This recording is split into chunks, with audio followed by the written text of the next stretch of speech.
विश्वामित्र जी से हुआ, मिलकर के हृदय गदगद हो गया। जब हरि कृपा होती है तो संत महापुरुषों का दर्शन हो जाता है।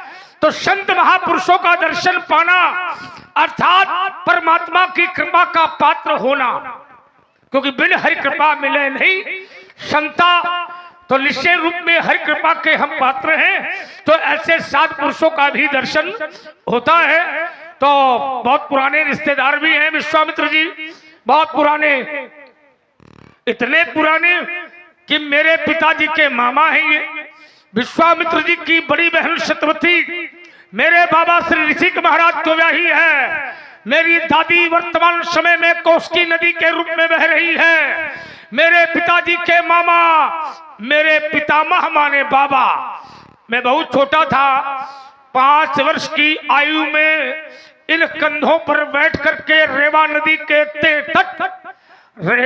के तट और समुद्र के किनारे किनारे भ्रमण किया करता था। वो भी एक जीवन था, आनंद का जीवन था। आज मिल करके मैंने अपने बाबा को देखा तो बैठने का मन तो आजो कर रहा है, क्योंकि वो समय याद आ गया, बचपन। और जब बचपन याद आता है तो बचपन की जो क्रियाएं होती हैं वो भी याद आती है। तो मैंने बाबा को देखा तो ऐसा लगा कि बैठना चाहिए, लेकिन नहीं बैठना चाहिए, क्योंकि नाती जब छोटा होता है तो बाबा जवान होता है, बाबा के कंधे मजबूत होते हैं, बाबा के हाथ पैर भी मजबूत होते हैं। नाती को कंधे पर बैठा लेता है, नगर नगर गांव गांव जगह जगह मेला दिखाता है, घुमाता है ना, क्योंकि लोधर खड़ई का भी मेला चल रहा है।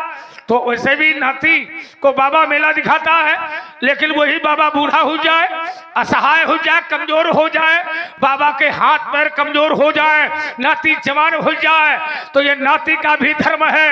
बूढ़े बाबा को अपने कंधे पर बैठावे और बाबा के उच्च स्थान पर पहुंचावे, ये नाती का भी धर्म है और सब कुशलता है। कुशलता है। आप परेशान न होना, परशुराम के कंधे इतने कमजोर नहीं जो तुम्हें कंधा ना दे सके। ये तो विश्वास है बाबा। मैं जिंदा की बात कर रहा हूँ, मैं मरने की बात नहीं कर रहा। जिंदे की बात हम भी कर रहे हैं। नहीं हो सकता है, ऐसी भावना आ जाती है ना कभी कभी। नहीं, ऐसा नहीं है, आपके रहते हुए। मैंने आपकी कुशलता पूछी, अर्थात ये नाती का धर्म है ना। दादी और बाबा की कुशलता पूछना ये नाती का धर्म है। माता पिता की कुशलता पूछना ये पुत्र का भी धर्म है। आपने दादी की कुशलता नहीं पूछी? नहीं, तो मैंने दादी की अभी कुशलता पूछूंगा। अब आरंभ हुआ हूँ, बाबा की पूछी है, अब आपने ये बात बता दी तो अब जरूर पूछ लूंगा। तो इस प्रकार नहीं पूछूंगा जैसे आपने बताया है। आपने जैसे बताया उससे नहीं पूछूंगा, नहीं तो उनको बुरा लग जाएगा ना। बुरा तो नहीं लगेगा? नहीं, पूछने की आवश्यकता नाती खुद जानता है। ये बात बहुत सुंदर, बहुत सुंदर। नाती ना जानता हो तो बतलाया जाए। ये बात देखिए, मैंने कहा था कि जैसे आप कह रहे हैं कि अगर आप पूछिए कि दादी भी कुशल है, अगर इस प्रकार मैं पूछूंगा तो बाबा को है ना खराब भी लग सकता है कि मेरी कुशलता पूछ रहा है, दादी यहाँ है नहीं फिर भी ये पूछ रहा है, ये तो मुंह देखा व्यवहार कर रहा है। और बात तो सही है। कुछ लोग दादी का नाम नहीं जानते हैं, तो आपके मुख से सुनना चाहते हैं कि दादी का नाम क्या है। कहे अब चाहे ये बाबा बताएं चाहे वो बाबा बताएं। व्यास जी है, ये कुछ भी बोलते हैं, इनकी बात का बुरा ना मानना। बिल्कुल बुरा नहीं मानते। हाँ, इनकी बात का बुरा मानना भी नहीं चाहिए। ये अग्रिम क्या, ये राम लखन दशरथ के ढोटा ये मेरे साथ में युगल कुमार हैं, और प्रणाम करो और इनसे आशीर्वाद प्राप्त करो। पद सरोज मेले दो भाई। हाँ, पावर कम है मशीनों में, पावर बढ़ रही है जी, बन रही है व्यवस्था, बन रही है। बहुत ऐसे व्यक्ति होते हैं जो अपना परिचय स्वयं देते हैं, और कुछ व्यक्ति समाज में ऐसे भी होते हैं जो अपना परिचय स्वयं नहीं देते हैं, अपने मुख से अपनी बड़ाई नहीं करते हैं।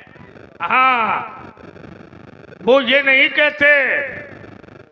हाँ, यही कहने का मतलब है, ये बिल्कुल सत्य आपने कहा, ये शूद्र व्यक्ति का काम होता है। लेकिन अज्ञानी व्यक्ति ऐसा कहे तो चल जाता है, लेकिन ज्ञानी कहे तो नहीं चलता है। ये बात, इसीलिए क्षुद्र नदी भर हाँ। चली तोराई। हाँ, तराई, बहुत सुंदर। तो बहुत लोग अपना परिचय स्वयं देते हैं, और जब वो परिचय देते हैं तो ये कहते हैं हमें जानते हो, हमारा ये नाम है, हमारा ये काम है, हम यहाँ के रहने वाले हैं। पर कुछ लोग ऐसे होते हैं जो अपना परिचय स्वयं नहीं देते हैं, बगल वाला दे देता है, इनको जानते हो, इनका ये नाम है, इनका ये काम है, यहाँ के रहने वाले हैं।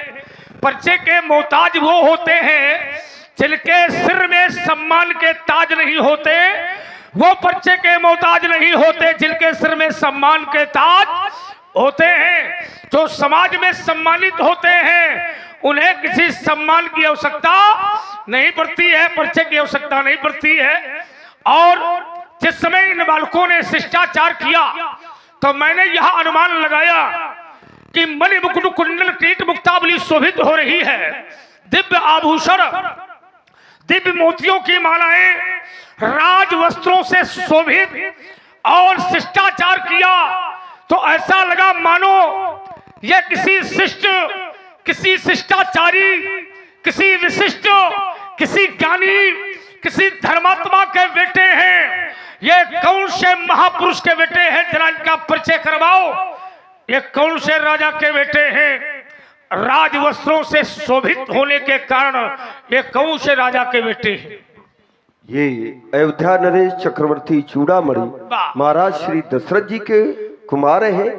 जो श्याम वर्ण बालक है इसका नाम राम है, जो गौर वर्ण बालक है इसका नाम लखन है। चक्रवर्ती सम्राट चूड़ामणि भुआल, अयोध्या का नरेश, देवासुर संग्राम का विजेता, महाराज तुम पंडित ज्ञानी, उनके बेटे हैं ये।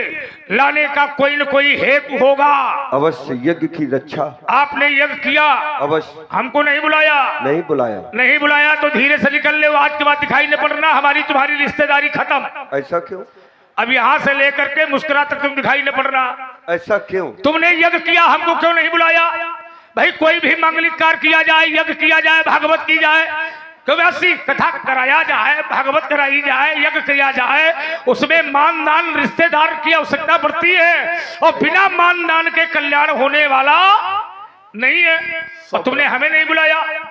न बुलाने का एक कारण था। क्या? क्योंकि जो यज्ञ हो रही थी वो अपने निज कल्याण के लिए नहीं हो रही थी, वो अच्छा। संसार के कल्याण के लिए हो तो रही थी। सर्वजन हिताय सर्वजन सुखाय, यही बात सर। माने जो यज्ञ किया है वो विश्व कल्याण के लिए है, विश्व कल्याण। विश्व कल्याण के लिए। विश्व कल्याण। तो इनको अपने निज हित के लिए लाए हो कि कल्याण के लिए लाए हो?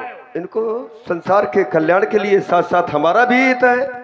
तो उसमें अगर आपका हित है तो विश्व कल्याण कैसे हो सकता है? लेकिन हमारा कम, अधिक संसार का कल्याण। नहीं तो तुम्हारा कम भी नहीं होना चाहिए, वो भी हटा दो। नहीं कुछ बोल। कि साधु लोग जो होते हैं, जो महात्मा होते हैं, उनका यही नियम है, तुम सुखी रहो हम सुखी, सामने वाला दुखी हम दुखी, तुम्हारा बन जाए हमारा बिगड़ जाए।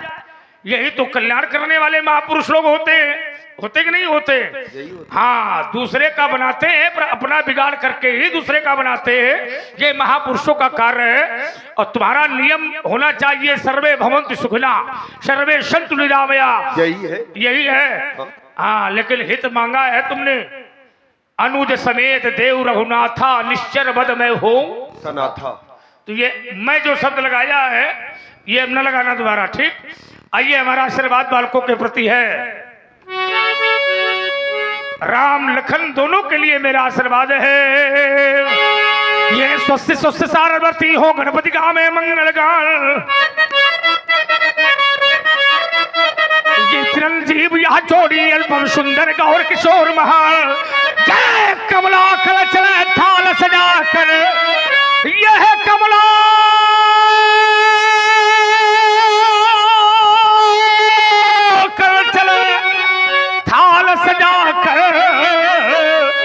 ये आरती करने को या में, ये सुर किन्नर गंधर्वादि, ये सुवन मार्ग में बिखरा में, ये देव तुम्हारे सारग छग हो, यह देव तुम्हारे सारग छग हो, यह सदा शेष साई भगवान ये दसों दिशाएं यस गाती हो, पर कभी न हो इनका अवसान। हाँ, पर कभी न चिंता की ज्वाला में, पर कभी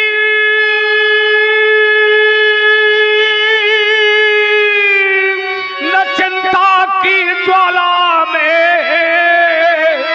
और जलेते हैं इन बालों की अभिलाषा से ही हमारी। छवि देखो इन लालों की राजपुत्रों ममवाक्यम त्रिलोक सेनाथन, और सन्मुखम जयम प्राप्ति दीर्घायु राम लचे मलह।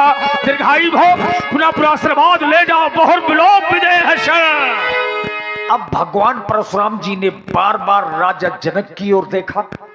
जो ही मिथिला में भारी भीड़ देखी, बहुर बिलो की विदेह सन, कहबु काहे अति भीड़, पूछत जान अजान जिमि व्याप्यु कोप शरीर। ये सुधा का सम्राट कहता योगीराज सिरध्वज, ये बैठे हैं सारे महिपाल, ये स्वर्ग से देवों का वाहन जैसा, ये कई कारण भीड़ भई है, ये भीड़ का वाहन कैसा।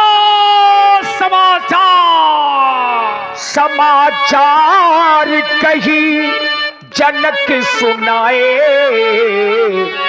जही कारण महीप सब आए। और आप हैं श्री नेत्राम सोनी जी।